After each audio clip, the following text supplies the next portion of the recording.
The limitations of the Dalai Lama and Tibetan Buddhism. What the Dalai Lama calls enlightenment is realizing that we originally have no intrinsic nature and only exist as names. To him, enlightenment is realizing we have no essence. Instead of calling empty awareness as Buddha nature, what he means by Buddha nature is just emptiness itself, or emptiness without intrinsic nature. He's talking about something completely different. The Dalai Lama, his character is great and everything, but the most unfortunate part about his holiness is that since the Gelug school he belongs to follows Madhyamaka logic, which is thoroughly a scripture-based system. His teachings about enlightenment are a mess.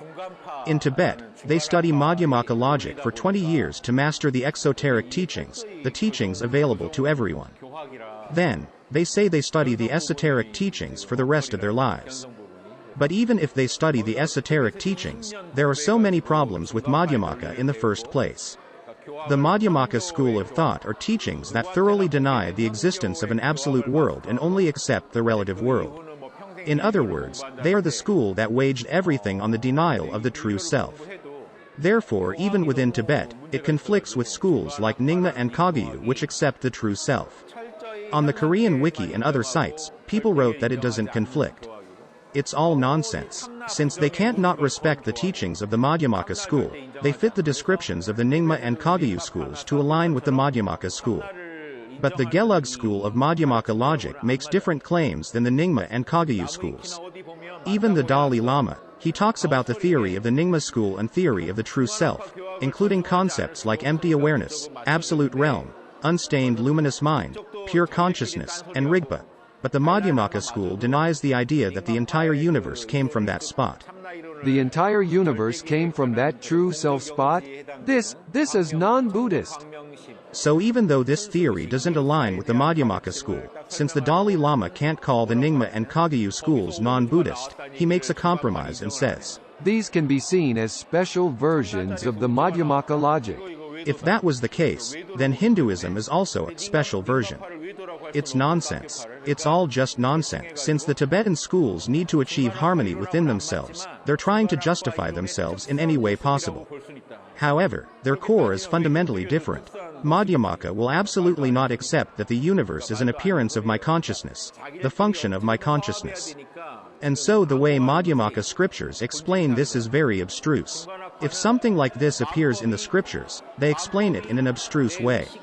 How do they explain it? I coined the terms, universe merely concepts, or universe merely names. Strictly following Madhyamaka thought, universe merely names is more apt. The universe merely exists as names. Or, names are all that exists. Then does that mean this phone doesn't exist? No. It means that this phone exists as a phone, because we place the name, phone, on these materials that are merely combinations of dependent arising 5 aggregates. Then what's the key emphasis? The name. The concept. The universe is merely names. The universe is merely concepts. This is the Madhyamaka logic. The universe is merely names. During the process of the universe impermanently dependent arising, we place a fixed name on this phone to make it seem like a permanent existence exists. This delusion is what makes us fall into ignorance. In other words, the reason we fall into ignorance is that we mistakenly think an actual permanent substance exists that correlates one-to-one to the fixed names, instead of knowing that the universe is merely names. When we say, phone, doesn't this mean we're assuming a permanent, non-ceasing, fixed, unchanging phone exists? Taking this assumption to be real is ignorance. The concept of ignorance in the Madhyamaka sense is if you mistakenly assume an independent, fixed, non-changing substance called a phone exists, instead of understanding the phone as existing within dependent origination. If this exists, that exists. So we fall into ignorance because we placed a name there. Therefore, the universe is merely names. The key is that it's merely names. The name is phone, but in reality, the phone doesn't exist.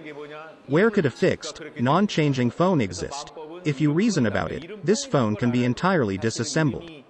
Then it's merely a combination of its parts within the principle of dependent origination where this part exists because that part exists. Furthermore, only because this combination of the 5 aggregates exists, could we give it a name. Hence, everything is impermanently dependent arising, and within this system, there is nothing that has an independent existence called a phone. So if you say that an independent thing exists, that's ignorance. The reality is impermanence, but not simply just impermanence, but impermanence due to dependent origination. It's all functioning under the laws of causality. After realizing this, then in a phenomenal sense this phone is impermanent, in a deeper sense it's dependent arising, and in the ultimate sense, it is without independent intrinsic nature or substance, which is called emptiness. Since this is the Madhyamaka logic, if you follow their logic, you don't need an absolute world. They take the concept of emptiness, which is a truth of absolute nature, and bring it down to the relative world to say that this phone is empty because it is without an independent intrinsic nature or a fixed substance.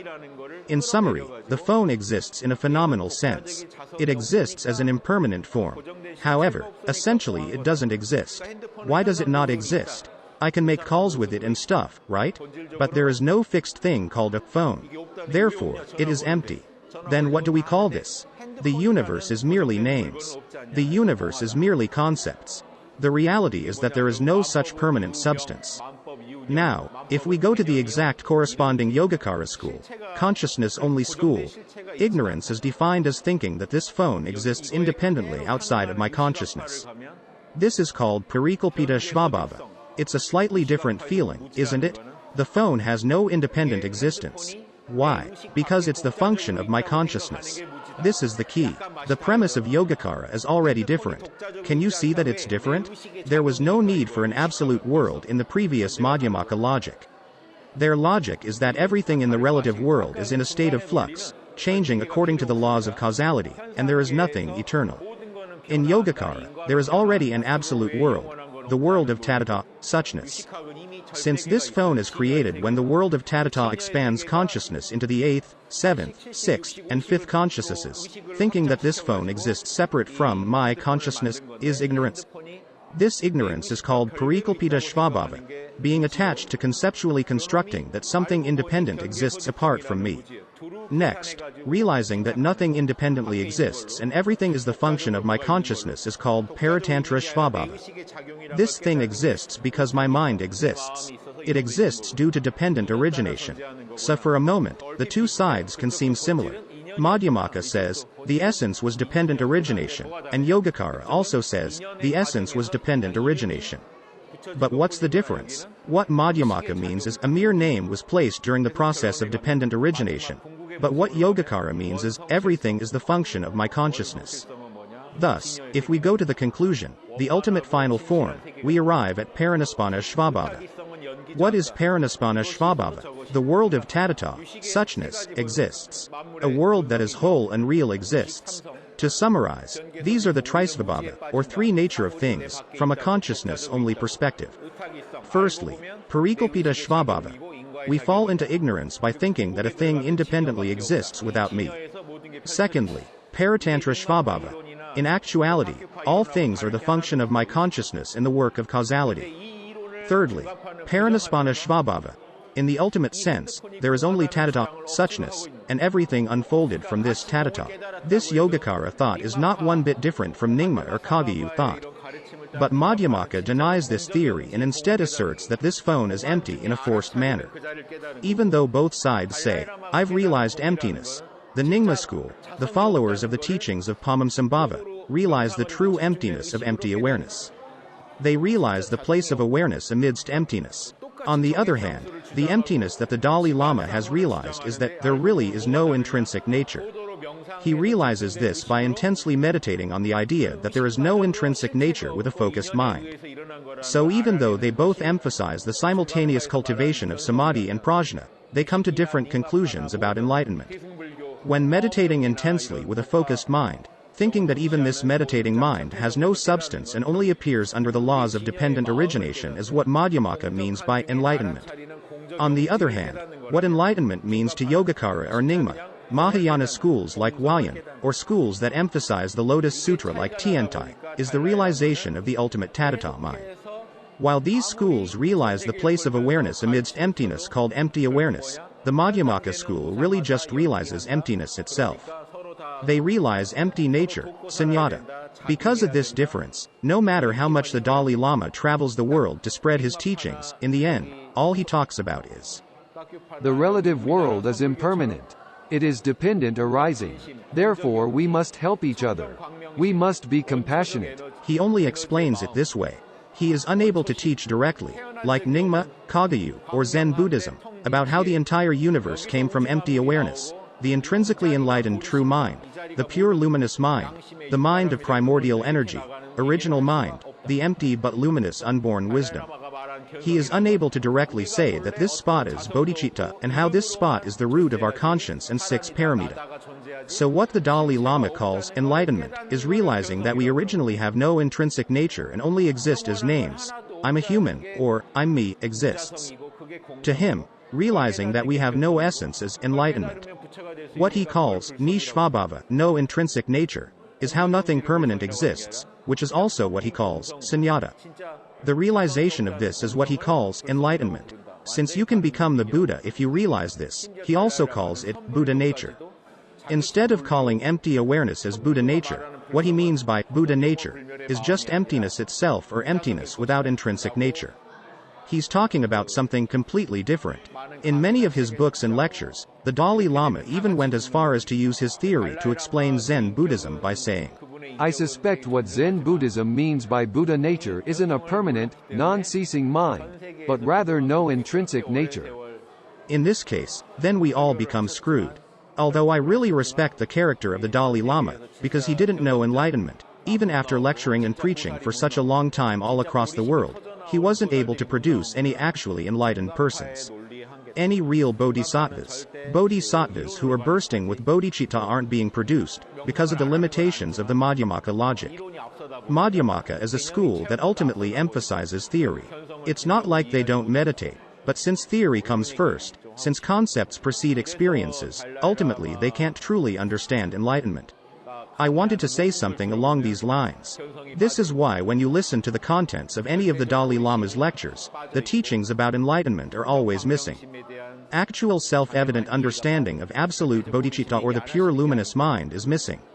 It's not like he never mentions absolute bodhicitta, but to the Dalai Lama, absolute bodhicitta doesn't mean empty awareness. To him, the mind that's intuitively perceiving that, there is no intrinsic nature in me or the universe, is absolute bodhicitta or prajna wisdom.